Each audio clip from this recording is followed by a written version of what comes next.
Real Decreto 1134/1997, de 11 de julio, por el que se regula el procedimiento de reintegro de percepciones indebidas y otras normas en materia de clases pasivas. La Dirección General del Tesoro y Política Financiera, mediante la resolución de 20 de octubre de 1994, delegó en la Dirección General de Costes de Personal y Pensiones Públicas y en las delegaciones de Economía y Hacienda, dentro de su ámbito territorial, la competencia que la Orden de 10 de mayo de 1989 le otorgaba para la tramitación de los reintegros por pagos indebidos en materia de clases pasivas. La referida resolución, aunque fijada una serie de pautas que debían ser tenidas en cuenta en el momento de dictar el correspondiente acuerdo de reintegro, permitía, sin embargo, la aplicación de la normativa específica de clases pasivas.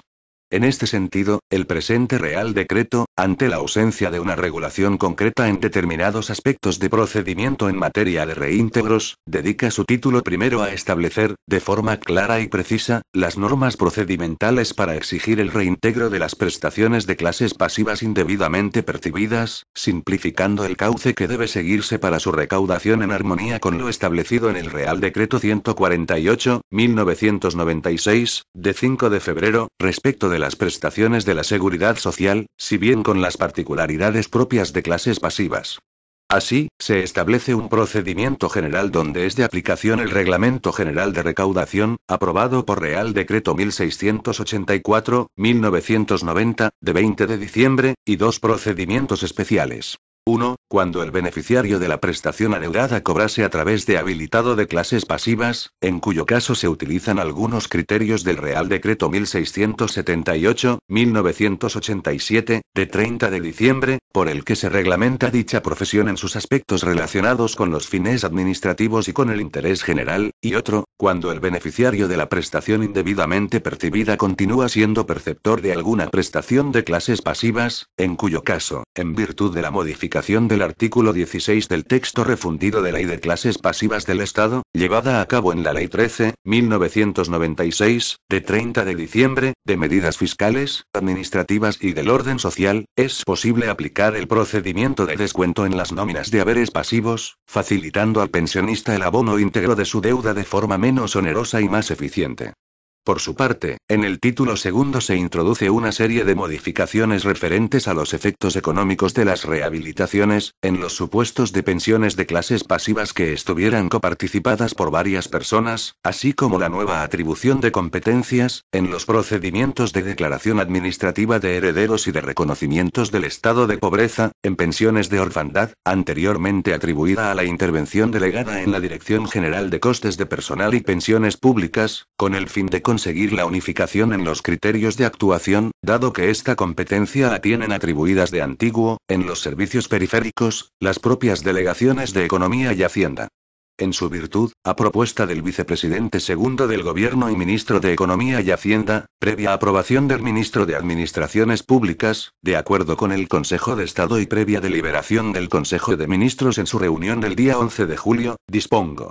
Título y procedimientos de reintegro. Capítulo y normas comunes. Artículo 1. Ámbito de aplicación. Los procedimientos establecidos en el presente Real Decreto serán de aplicación cuando resulten cantidades indebidamente percibidas correspondientes a las pensiones del régimen de clases pasivas del Estado, cualquiera que sea su legislación reguladora, así como a las causadas al amparo de la normativa especial derivada de la pasada Guerra Civil 1936-1939, y en general, a cualesquiera otras prestaciones abonadas con cargo a los créditos de la sección 07 del presupuesto de gastos del Estado. Artículo 2. Responsables del pago. Responden del pago de las deudas contraídas por el percibo indebido de las prestaciones de clases pasivas. A. El beneficiario de la prestación de clases pasivas percibida indebidamente.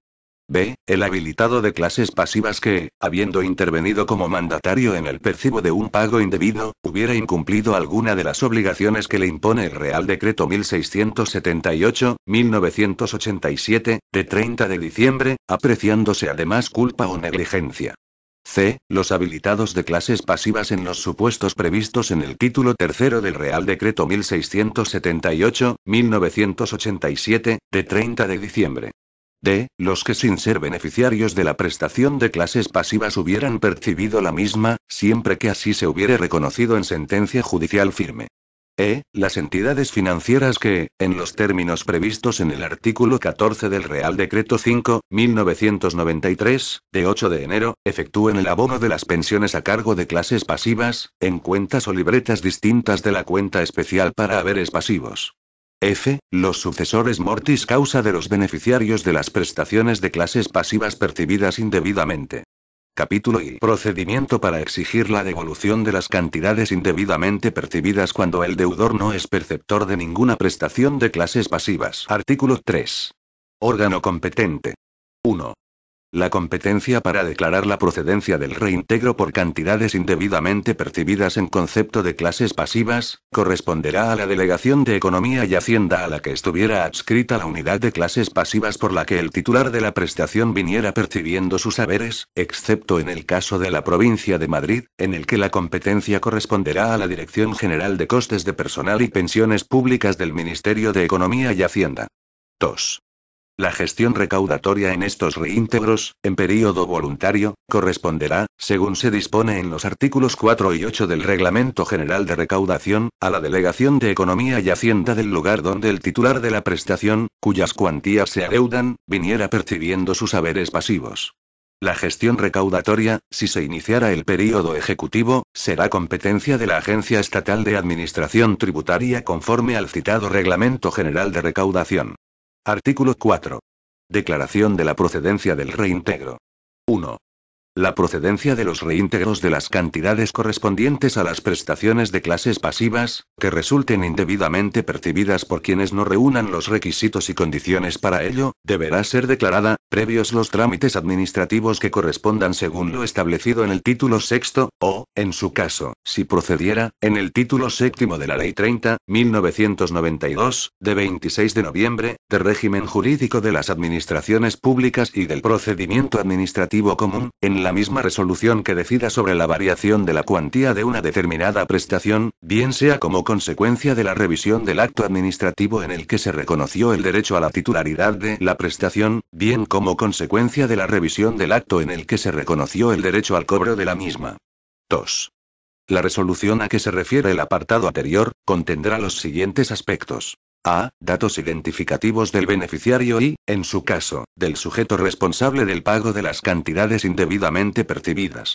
B. Hechos y fundamentos que motivan la actuación administrativa. C. Desglose y cuantificación de la deuda por su importe líquido. D. Comunicación al sujeto responsable de que dispone del plazo de un mes, contado a partir del día de la notificación de la resolución, para que ingrese la cantidad adeudada en el Tesoro Público en período voluntario.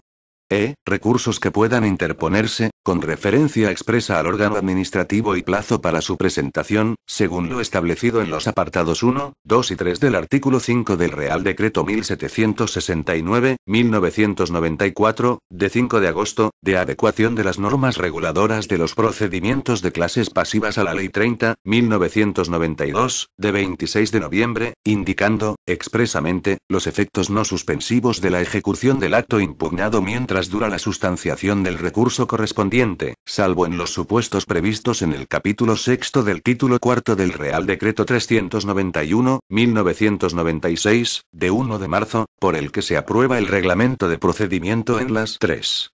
La resolución adoptada será comunicada por el órgano competente al interesado, conforme se establece en los artículos 58 y 59 de la Ley 30.1992, de 26 de noviembre. Si el pago de la cantidad indebidamente percibida se hubiera realizado a través de un habilitado de clases pasivas, la resolución también se comunicará a este informándole que, en los supuestos previstos en el título tercero del Real Decreto 1678/1987, de 30 de diciembre, se le podrá exigir el reintegro, de acuerdo con las normas establecidas en el artículo 6 del presente Real Decreto. Artículo 5. Procedimiento de recaudación de la deuda en vía ejecutiva. Transcurrido el plazo de un mes a que se refiere el artículo 4.2d, precedente, sin que el responsable del pago hubiera realizado el ingreso en período voluntario, dichas cantidades serán recaudadas en período ejecutivo por la Agencia Estatal de Administración Tributaria, de acuerdo con lo dispuesto en el artículo 3.1 del Reglamento General de Recaudación, aprobado por Real Decreto 939/2005, de 29 de julio. Artículo 6. Procedimiento en el supuesto de cobro a través de habilitado de clases pasivas. 1. En el supuesto de que el responsable del reintegro hubiera percibido cantidades indebidas a través del habilitado de clases pasivas y concurrieran las circunstancias establecidas en el párrafo primero del artículo 33.3 del Real Decreto 1678/1987, se aplicará la previsión contenida en el párrafo segundo de idéntico artículo y apartado. 2. En este sentido, una vez haya finalizado el plazo de un mes sin que el deudor haya efectuado el reintegro, la Administración notificará tal circunstancia al habilitado para que proceda, en el plazo de un mes desde la fecha de esta notificación, al ingreso correspondiente en el Tesoro Público. Esta resolución será recurrible, conforme a lo previsto en los apartados 1, 2 y 3 del artículo 5 del Real Decreto 1769/1994, de 5 de agosto, de adecuación de las normas reguladoras de los procedimientos de clases pasivas a la Ley 30/1992. 3.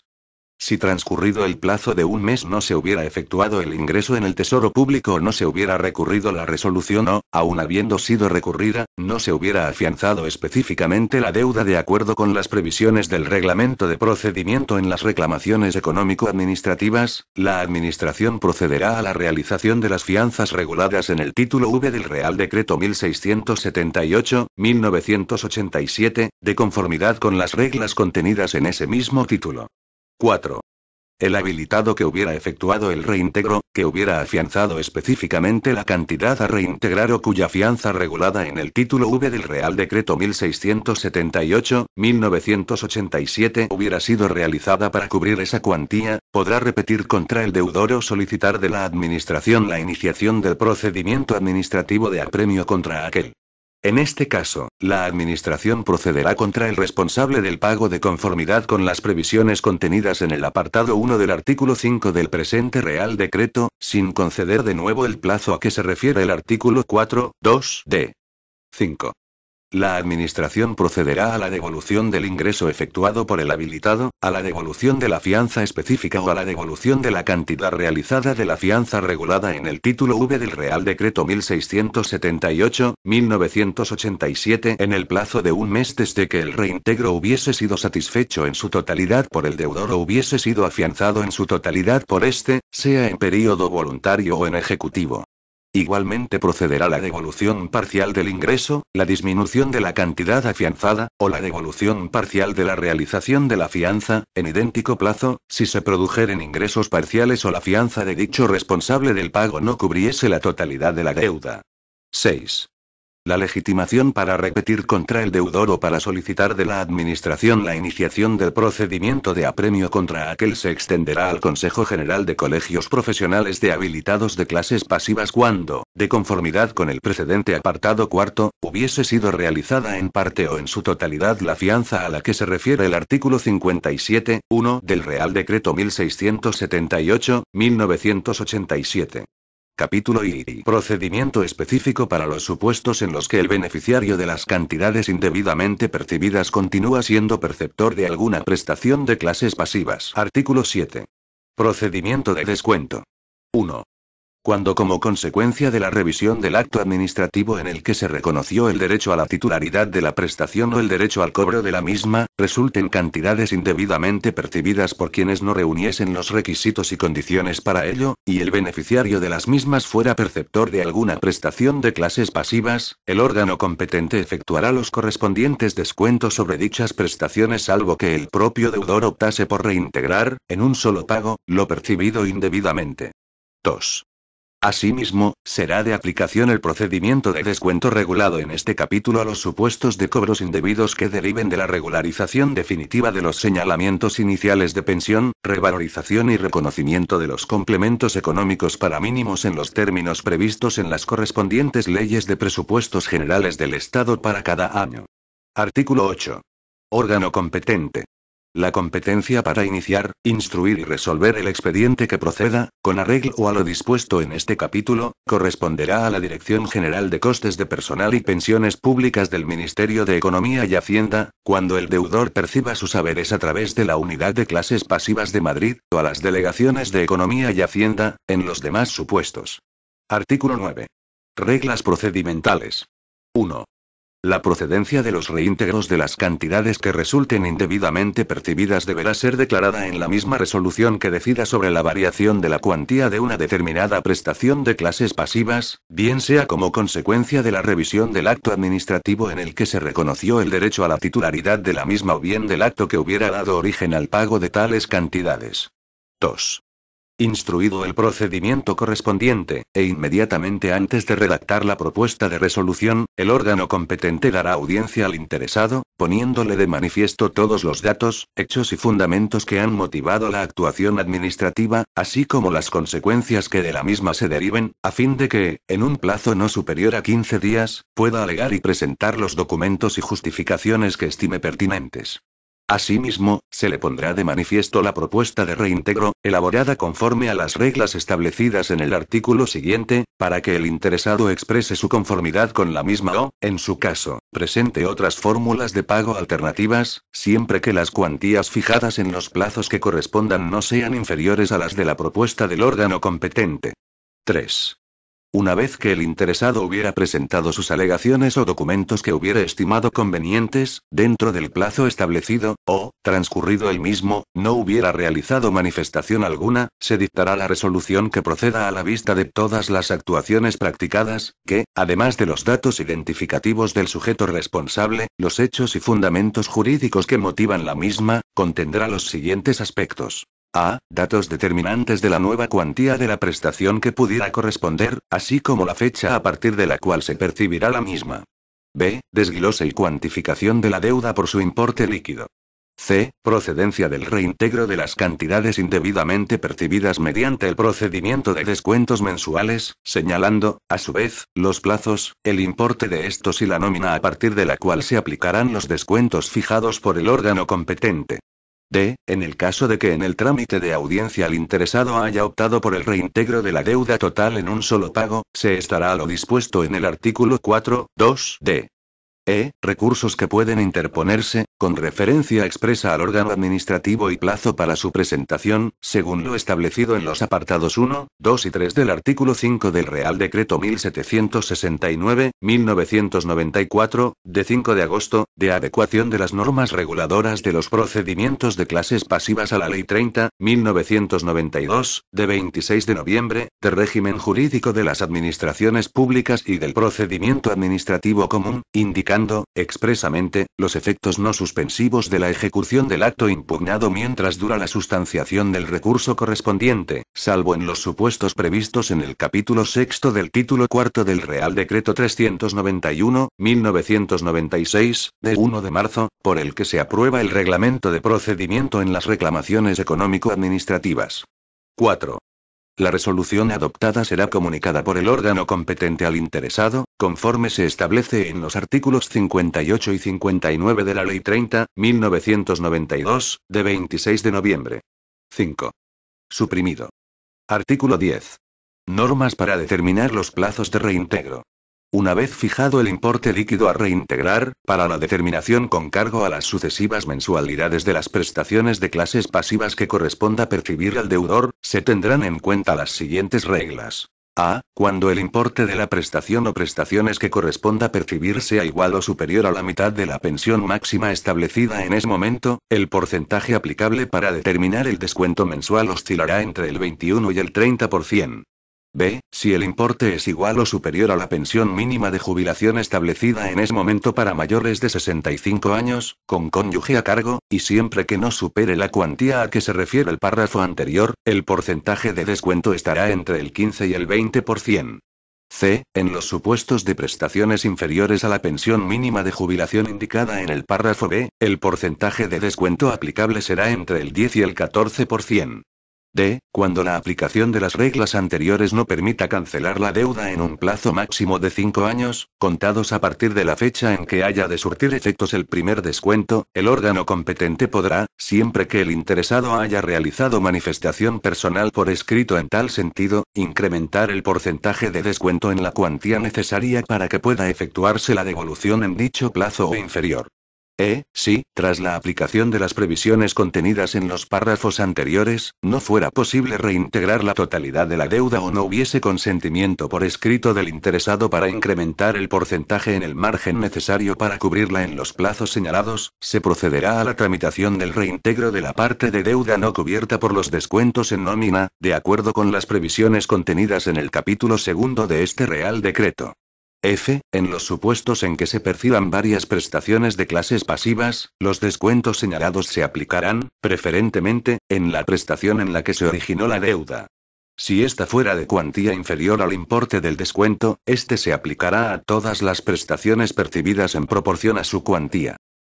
Si al deudor se le reconociese una nueva prestación de clases pasivas, se podrá cancelar todo o parte de la deuda anteriormente declarada, con cargo a la cuantía que deba ser abonada en concepto de primer pago, respetando, en todo caso, el importe de la cuantía de la nueva prestación de una mensualidad y sin perjuicio de volver a calcular el descuento que proceda, conforme a las reglas de los apartados precedentes, al tener que tomar en consideración el importe de la última prestación reconocida. En este supuesto, y antes de dictar la resolución que corresponda, se tendrá que poner en conocimiento del interesado la decisión del órgano competente de descontar la deuda pendiente de la nueva prestación que se le reconoce. A efectos de aplicar lo dispuesto en las reglas anteriores, se entenderá que el importe de la prestación o prestaciones que percibe el deudor está referido al importe íntegro de las mismas, restando las retenciones judiciales o administrativas no impositivas a que pudieran estar sujetas. Artículo 11. Interrupción del procedimiento de descuento. 1. En los casos en que, aplicado el procedimiento de reintegro regulado en este capítulo, quedase interrumpido por dejar el deudor de ser perceptor de prestación alguna de clases pasivas, por fallecimiento del mismo o por cualquier otra causa, se procederá a determinar la cuantía pendiente de pago y a tramitar la gestión de su reintegro de acuerdo con las normas contenidas en el capítulo segundo, salvo los supuestos contenidos en el apartado siguiente. 2. Si tras el fallecimiento del deudor la deuda no hubiese quedado completamente saldada, y se produjese el reconocimiento de derechos pasivos de viudedad, orfandad en favor de padres, cuyo causante fuese el deudor fallecido, podrán aplicarse las previsiones contenidas en el artículo 10 con respecto a las pensiones familiares de clases pasivas para saldar la cantidad pendiente de la deuda, siempre y cuando exista solicitud expresa del beneficiario de la prestación. En este caso, el plazo de 5 años a que se refiere el mencionado artículo incluirá el período de tiempo durante el cual se descontó en nómina al causante fallecido. Título y otras normas en materia de clases pasivas. Capítulo único. Rehabilitaciones, informaciones de pobreza y declaraciones administrativas de herederos. Artículo 12. Efectos económicos de las rehabilitaciones en el cobro de las pensiones de clases pasivas. 1. La rehabilitación del pago de una pensión de clases pasivas, cuando la baja en nómina de la misma se hubiera producido como consecuencia de algún supuesto de incompatibilidad o por aplicación del límite máximo de percepción, se concederá desde el día primero del mes siguiente a aquel en que desapareció la causa de esta, salvo que la rehabilitación se hubiera instado transcurridos más de 5 años contados desde el día en que cesó dicha incompatibilidad, en cuyo caso el reconocimiento se producirá desde el primer día del mes siguiente a aquel en que se presentó la correspondiente solicitud. 2. No obstante lo dispuesto en el apartado anterior, si se solicitara la rehabilitación en el cobro de la porción de una pensión de clases pasivas coparticipada, que, como consecuencia de su baja en nómina, se hubiera acumulado en favor del otro u otros copartícipes, los efectos económicos del reconocimiento que corresponda se producirán, en todo caso, a partir del día primero del mes siguiente a aquel en que se solicitó la rehabilitación, sin perjuicio de las acciones que eventualmente corresponda ejercer al interesado, respecto de los otros beneficiarios, ante los órganos de la jurisdicción ordinaria en reclamación de las cantidades que hasta dicho momento le hubieran podido corresponder. En dicho supuesto el partícipe o partícipes en cuyo favor se hubiera producido la acumulación vendrán obligados, como consecuencia de la rehabilitación, a reintegrar los importes percibidos en más desde la fecha de efectos económicos del nuevo reconocimiento. 3. La rehabilitación del pago de una pensión de clases pasivas, cuando la baja en nómina de la misma se hubiera producido como consecuencia de la incomparecencia del interesado al requerimiento del órgano competente o por falta de personación al cobro, se concederá desde el primer día del mismo mes en que se efectuó la referida baja en nómina, salvo que hubieran transcurrido más de 5 años desde que tuvo lugar esta, en cuyo caso la rehabilitación se producirá desde el primer día del mes siguiente a aquel en que se presentó la correspondiente solicitud. Artículo 13. Competencia en materia de informaciones de pobreza y declaraciones administrativas de herederos. La competencia para la tramitación y práctica de la información en el reconocimiento del estado de pobreza, en sentido legal, así como en la declaración administrativa de herederos, en las prestaciones de clases pasivas, corresponderá a la unidad de clases pasivas de la Delegación de Economía y Hacienda correspondiente al domicilio del solicitante, salvo que fuese Madrid, en cuyo caso el órgano competente será la Dirección General de Costes de Personal y Pensiones Públicas del Ministerio de Economía y Hacienda. Disposición transitoria única. Procedimientos ya iniciados. A los procedimientos incluidos en el ámbito de aplicación del título primero de este Real Decreto, iniciados antes de su entrada en vigor, les será de aplicación lo dispuesto en esta norma, siempre que no haya sido dictada la resolución reconociendo la deuda que corresponda. Asimismo, lo establecido en el título segundo respecto a las rehabilitaciones, declaraciones administrativas de herederos y reconocimiento del estado de pobreza, en sentido legal, será de aplicación a todos aquellos procedimientos que se estuvieran tramitando antes de la entrada en vigor de este Real Decreto. Disposición derogatoria única. Derogación normativa. Quedan derogadas todas aquellas disposiciones de igual o inferior rango en lo que se opongan a lo dispuesto en este Real Decreto y de forma expresa las siguientes. A. Del Reglamento para la aplicación del Estatuto de Clases Pasivas del Estado, aprobado por Real Decreto de 21 de noviembre de 1927. Segundo párrafo del artículo 133. B. Del Reglamento para la aplicación de la Ley de Derechos Pasivos de los Funcionarios de la Administración Civil del Estado, aprobado por Decreto 2427/1966, de 13 de agosto. Primer párrafo, del apartado 1 del artículo 37, norma 4 del artículo 41 y el artículo 64. Disposición final primera. Habilitación para disposiciones de desarrollo. Se autoriza al ministro de Economía y Hacienda para que dicte las disposiciones de carácter general que resulten necesarias para la aplicación de este Real Decreto. Disposición final segunda. Entrada en vigor. El presente Real Decreto entrará en vigor el día siguiente al de su publicación en el Boletín Oficial del Estado. Dado en Madrid a 11 de julio de 1997. Juan Carlos R. El vicepresidente segundo del Gobierno y ministro de Economía y Hacienda, Rodrigo de Rato y Figarero. Este documento es de carácter informativo y no tiene valor jurídico.